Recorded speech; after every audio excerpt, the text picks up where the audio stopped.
What's a company secret you can share now that you don't work there? I used to work in college admissions. Rich donors, athletes, and other VIPs have lower admission criteria. They still have minimums, but they're super easy to reach, even for a selective university. In the case of the university I worked for, BYU, children of General Church authorities also got this. Diet Sprite and Sprite Zero were the exact same thing. They didn't change the recipe one bit.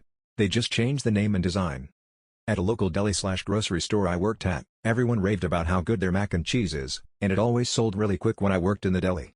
It's even labeled on the menu as, store's famous mac and cheese. It's literally just Stouffer's, we didn't even add anything to it. If you were on live chat with customer care, I could see what you were typing before pressing send. I watched people work through grotesque, racist, sexist statements, fraudulent lies and mistruths, meticulous grammar fixes, and their whole range of emotions in real time before deleting and typing OK. Used to work at a graphic design firm. All our Adobe software was pirated. Maple sap can be trucked in from other states, and where it's turned from sap to syrup decides on the state it comes from, not the location of the trees. Hotels do not typically have security, maintenance or housekeeping on staff 24/7. Once housekeeping finishes cleaning all the rooms, the entire staff leaves except for one front desk employee. Inbound call center. Though we are currently experiencing an unusually high call volume, message is permanent. They just didn't staff adequately. Arby's manager replaced the expiration stickers on the bread with new ones. I guess so the bread would last longer that way. I threw out 100 plus pitas with green fuzz on them after checking the manager's work.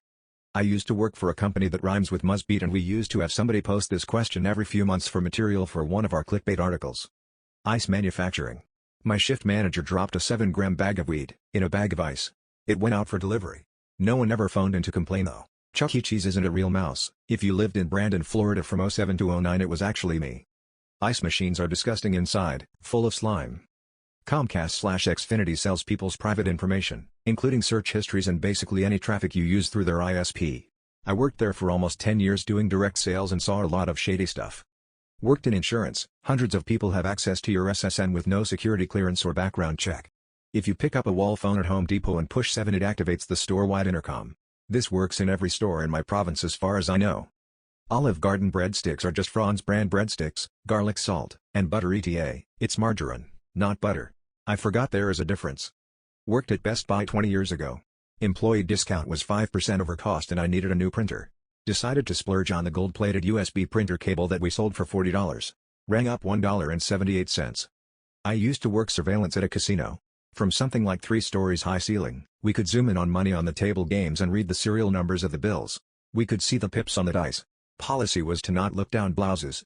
When I worked at a Godiva store, we would turn expired chocolate bars into sample pieces.